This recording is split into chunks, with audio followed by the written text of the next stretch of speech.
T'as vu que c'est Baptiste Giabiconi, le mannequin, t'as vu qu'il va tout empocher. Putain, mais moi je croyais que Choupette c'était sa chatte, pas Baptiste Giabiconi. Pas que la Choupette, elle a les boules, hein. Elle commençait déjà à flamber, tu sais, elle s'est fait construire sur 3 niveaux une superbe chatterie dans le coin huppé de chat, Moni.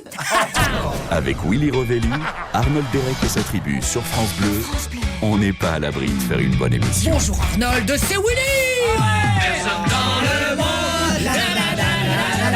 Eh oui, Arnold et Willy, alors il l'avait l'auteur là, hein? Non, je l'avais pas. Ah, il est nul, hein.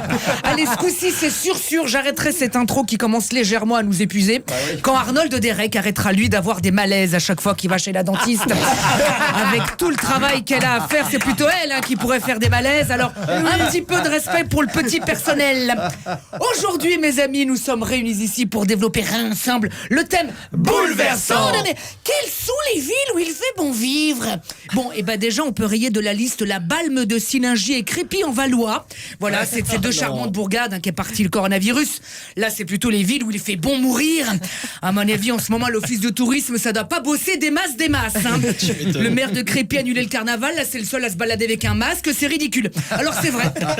Pendant 15 jours au moins, ces deux villes vont être montrées du doigt. Après, ça sera pire. À vie, elles resteront les deux villes par où le mal est arrivé. Ça sera nos Fukushima et Tchernobyl à nous. Enfin bon, là c'est vrai que c'est la panique dans toutes les villes. T'as vu que le gouvernement a décidé d'annuler toutes les manifestations de plus de 5000 personnes en milieu confiné. Oh, là, le chanteur Kenvi doit avoir les boules. S'il avait attendu 5 jours de plus, au lieu de dire qu'il annulait ses concerts parce qu'il y avait personne, il disait je dois annuler parce qu'on est plus de 5000, bam, ça passe crème. C'est con, hein. C'est con. Alors, le dernier classement dévoilé, Annecy est la ville de France où il fait le plus bon vivre. À 5200 € le mètre carré, c'est vrai, il y fait bon vivre.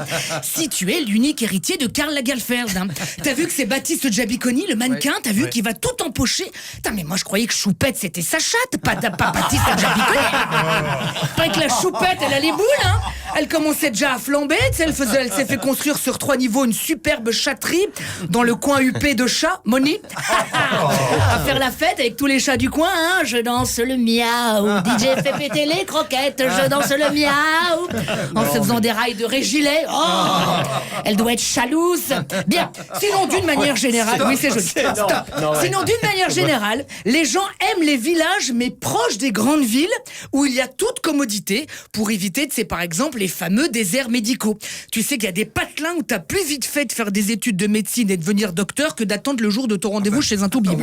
En revanche, attention, d'après des études, les gens des villages se lavent moins que les gens des villes. Eh oui, dans les villages, il y a moins de voitures, mais c'est les gens qui puent du pot. Voilà. Sinon, en bas de classement, Lyon, Marseille et Paris. Ah, c'est dommage. Peut-être qu'avec Benjamin Griveaux, ça aurait pu être mieux. L'autre, il voulait faire un Central Park, mais sa candidature, elle a fini comme le One Trade Center. En revanche, bravo à Angers, Bayonne, Lorient et Bordeaux. Vous êtes en haut du classement et c'est mérité. Moi, je n'y vis pas, mais c'est toujours un plaisir d'y visiter vos bars. À demain. Retrouvez tout France Bleu sur francebleu.fr.